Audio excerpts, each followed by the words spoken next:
မြန်မာကုန်ဆောင်ဖိုက်တာဂျော်ရှွာဗန်ခံမှန်းထားသလိုဖြစ်ခဲ့တဲ့ UFC ရဲ့အိမ်ပြူတော်ပွဲအားလုံးပဲမင်္ဂလာပါ Martial Academy Channel ကနေပရိသတ်အားလုံးကိုကြိုဆိုပါရခင်ဗျာကျွန်တော်တို့ Martial Academy Channel အားဆိုရင် MMA လောကရဲ့နောက်ဆုံးသတင်းတွေ One Championship UFC စရှိတဲ့သတင်းတွေနဲ့မြန်မာကိုယ်စားပြု Fighter ရဲ့ထူးခြားတဲ့အကြောင်းတွေကိုပုံမှန်တင်ဆက်ပေးနေတဲ့ Channel လေးဖြစ်ပါတယ်ဒါကြောင့်မလို့ MMA လောကကိုစိတ်ဝင်စားတဲ့ပရိသတ်တွေဆိုတော့ကျွန်တော် Channel လေးကို Like and Subscribe လုပ်ထားဖို့မြစ်တာခံနေပါတယ်ခင်ဗျာဟုတ်ကဲ့ပါကျွန်တော်ဒီနေ့ပရိသတ်တွေစီကိုချပြခြင်းတဲ့သတင်းကတော့ကျွန်တော်တို့မြန်မာကုံဆောင် Fighter လေးဂျော်ရှွာဗန်ခံမှန်းထားသလိုဖြစ်ခဲ့တဲ့အိမ်ပြူတော်ပွဲစဉ်ရဲ့အကြောင်းကိုပြောပြခြင်းတာဖြစ်ပါတယ်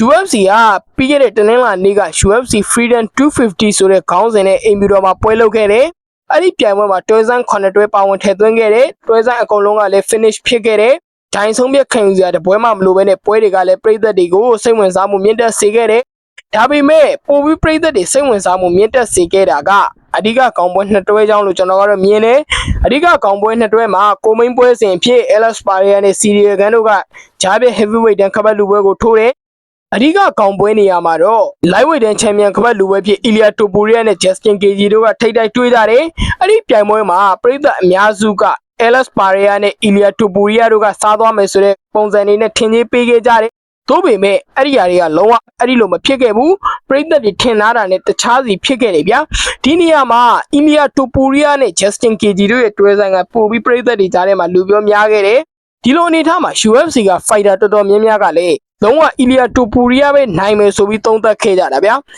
Justin Gaethje ဘက်မှာရက်တီခဲ့တဲ့ fighter တွေကတော်တော်လေးကိုနေတယ်အဆင်ကြောင်းတော့မပြေဘူးဗျာအဲ့လိုရည်တွက်လိုက်ရတယ်ကျန်တဲ့ fighter အကုန်လုံးကတော့ Ilia Topuria ပဲစားသွားမယ်ဆိုပြီးတွက်ချက်ခဲ့ကြတယ်သတ်မှတ်ခဲ့ကြတယ်ဒါကလည်းသူတို့ဘက်ကကြည့်ရင်လည်းမှန်တယ်ဗျာကျွန်တော်တို့မြန်မာပြည်သက်တွေအားလုံးတော့ Ilia Topuria ပဲနိုင်မယ်ဆိုပြီးထင်ခဲ့တာဘာကြောင့်လဲဆိုတော့ Gaethje ကကြားတဲ့အရွယ်ကိုရောက်နေပြီ Topuria ကတကယ်တက်လူလုံးဝ prime time ကာလကိုရောက်ရှိနေတဲ့အနေအထားဗျာအဲ့ဒီတော့ခြေအနေထားတွေရတော့မှတော်တော်လေးကိုကွာဟခဲ့တယ်ဒီလိုအနေထားမှာတကဘာလုံးကပြည်သက်တွေကတိုပူရီယာနိုင်ပြီဆိုပြီးသတ်မှတ်ခဲ့ကြပါဒါပေမဲ့တကယ်ပွဲရောက်သွားတော့ပြည်သက်တွေထင်ထားတာနဲ့လုံးဝမှန်းတဲ့နှမ်းတော့မကိုက်ခဲ့ဘူးဒီနေ့ဦးစားပေးပြီးပြောချင်တာကကျွန်တော်တို့ fighter လေးဂျော်ရှွာဗန်ကဒီပွဲပေါ်ဗျာအခြား fighter တွေလိုမျိုးခံမှန်းခဲ့တာမဟုတ်ဘူးဗျာ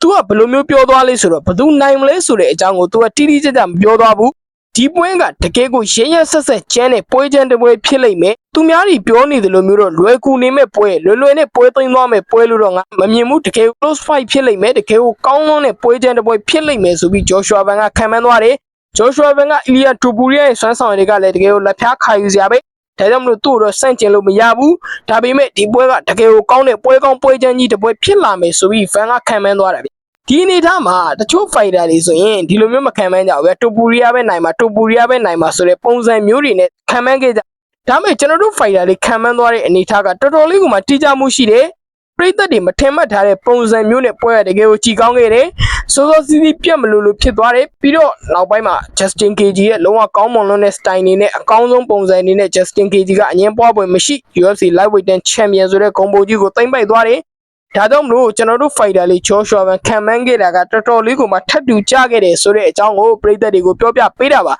ီအနေထားကိုဂျော်ရှွာဗန်ကအင်ပြူတော်ထဲမှာပရိသတ်တွေနဲ့တွေ့ဆုံတဲ့အနေထားမှာဒီအခြေအနေတွေနဲ့ပတ်သက်ပြီးမီဒီယာတွေနဲ့တွေ့ဆုံတဲ့အခိုက်မှာပြောပြသွားခဲ့တာဖြစ်ပါတယ်ဟုတ်ကဲ့ပါဒါကတော့ကျွန်တော်တို့ fighter လေးဂျော်ရှွာဗန်က UFC White House ကအဓိကကောင်ပွဲနေရာကိုသုံးသပ်ခဲ့တာတကယ်ကိုတိကျမှန်ကန်မှုရှိခဲ့တယ်ဆိုတဲ့အကြောင်းကိုပြောပြပေးတာဖြစ်ပါတယ်ခင်ဗျာဟုတ်ကဲ့ပါနောက်ထပ်ပြီးကျွန်တော်ပြည်သက်တွေစီကိုချပြခြင်းတဲ့သတင်းက UFC ရဲ့အိမ်ပြူတော်ပွဲစဉ်ပြီးသွားတဲ့အနေအထားမှာ ranking သတ်မှတ်ချက်တွေကလည်းတော်တော်လေးအပြောင်းလဲဖြစ်လာတယ်အဲ့ဒီအနေအထားမှာကျွန်တော်တို့ fighter လေးကလည်း pound for pound ranking မှာတနေရာပြုတ်ကျသွားတယ်ဗျာမူလက Joshua Van ကအဆင့်9နေရာမှာရှိနေခဲ့တာလက်ရှိမှာတော့ Joshua Van ကအဆင့်10နေရာအထိကိုရောက်ရှိသွားပါတယ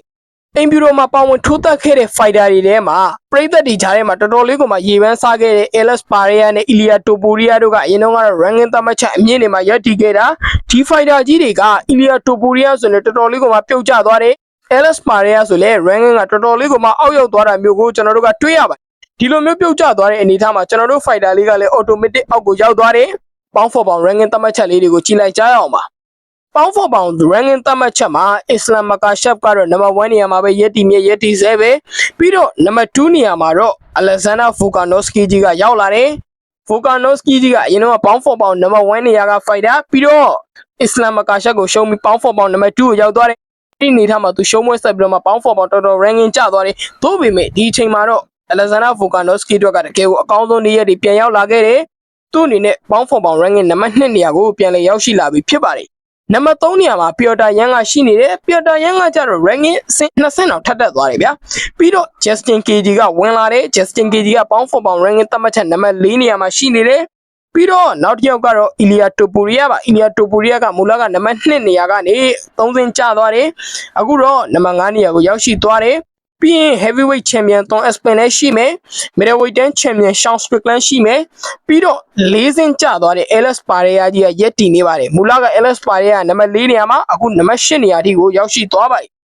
ပြီးတော့ Marat Dvalishvili ရှိမယ် Marat Dvalishvili ကလက်ရှိမှာနံပါတ်9နေရာမှာရက်တည်နေတယ်ကျွန်တော်တို့ fighter လေး Joshua Van ကနံပါတ်10နေရာရောက်သွားတယ် automatic 10ဆင့်ကိုကျသွားတာမျိုးကိုတွေ့ရပါတယ်ဒါကတော့ချန်ပီယံဖြစ်ပေမဲ့ချန်ပီယံကပတ်ကာကွယ်ပွဲလေးအောင်မြင်မြင်ထိုးနိုင်ခဲ့တယ်အဲ့ဒီ fighter က ranking သတ်မှတ်ချက်က10ဆင့်အောက်ရောက်သွားတယ်ဒါကတော့သူတို့ရဲ့ ranking သတ်မှတ်ချက်တွေအကြောင်းပါဖန်ကိုရန်ကအဲ့ဒီ ranking သတ်မှတ်ချက်တွေကိုတိတ်ပြီးစိတ်ဝင်စားဘူးဆိုပြီးဟိုးချန်ပီယံမဖြစ်ခင်ကတည်းကပြောခဲ့ပူးပါတယ်ဒါကတော့ထူးခြားလာတဲ့အကြောင်းကိုပြည်သက်တွေစီကိုချပြပေးတာပါဟုတ်ကဲ့ပါနောက်ထပ်ထူးခြားနေတဲ့အကြောင်းအရာတစ်ခုကိုထပ်ပြီးပြောပြချင်တာကအင်ဖြူတော်မှာထိုးသက်သွားတဲ့ဒုတိယခေါင်ပွဲနေရာက Alex Pereira နဲ့ Cyril Gane တို့ပွဲမှာအငင်းပွားပွဲရာကိစ္စလေးတွေလက်ရှိမှာဖြစ်ပေါ်နေပါတယ်ဒီအရာကဘယ်လိုမျိုးလဲဆိုတော့ Alex Pereira နဲ့အဲ့ဒီပွဲကိုကင်တွယ်သွားခဲ့တဲ့ဒိုင်လူကြီး Hapton တို့ပွဲဖြစ်နေတဲ့ကိစ္စပါဒိုင်လူကြီး Hapton က Alex Pereira နဲ့ Cyril Gane တို့ပွဲကိုကင်တွယ်ခဲ့တယ်အဲ့ဒီအနေထားမှာ Alex Pereira ကဒိုင်လူကြီးကိုအခုပွဲပြီးမှတော့စော်တကားတွေတက်ခဲ့တယ်အပြစ်ပေးစေခြင်းနဲ့ဆိုပြီးတဲ့ပုံစံမျိုးတွေနဲ့ပါ complaint တက်နေပါဒီကြောင့်ကို Alex Pereira သူ့ရဲ့ Instagram တွေမှာကောသူ့ရဲ့ YouTube channel တွေကပါသေချာကိုပြောဆိုထားတယ်သူပြောသွားတဲ့ပုံစံကCyril Gane ရဲ့လက်သီးကြောင့်သူလဲကျသွားတဲ့အနေထားမှာ Cyril Gane ကအပေါ်ဘက်ကနေသူ့ကိုထောင်နေနဲ့တောက်လျှောက်ထောင်းခဲ့တယ်အဲ့ဒီလိုထောင်းတဲ့အနေထားမှာဖောင်းဖြစ်တဲ့နေရာတွေလည်းအများကြီးရှိခဲ့တယ်နောက်စီကိုတောက်လျှောက်သူ့ရဲ့ထောင်နေနဲ့ထောင်းခဲ့တယ်ဆိုတဲ့ပုံစံမျိုးတွေနဲ့ပြောတယ်ဒီအနေထားမှာဒိုင်လူကြီး Hapton ကပွဲကိုဝင်ပြီးတော့ခဏတောင်မရက်ဘူးCyril Gane ကိုလည်းအပြစ်မပေးဘူးဆိုတဲ့ပုံစံမျိုးတွေနဲ့ Alex Pereira ကထောက်ပြပြီးတော့ Alex Pereira ကဘယ်လိုမျိုးထောက်ပြလဲဆိုတော့ဗျာသူ့ရဲ့နောက်စီမှာဆိုရင်အခုဖူးရောက်နေတဲ့နေရာတွေတောင်ရှိတယ်ဒါကြောင့်မလို့သူ Hapton ကိုတေချာပေးအပြစ်ပေးစေခြင်းနဲ့သူ့အနေနဲ့ဒီလိုမျိုးမကျေနပ်ချက်တွေကိုသူ့ရဲ့ YouTube channel တွေကနေထုတ်ပေါ်ပြောဆိုလိုက်တယ်ဒီချိန်မှာ Brazil ပြည်သက်တွေကလည်းဗျာဟုတ်တယ်ဖြစ်တဲ့နေဆိုတဲ့ပုံစံတွေနဲ့တောက်လျှောက်ဝေဖန်မှုတွေမြင့်တက်လာခဲ့တယ်အဲ့ဒီအနေထားမှာ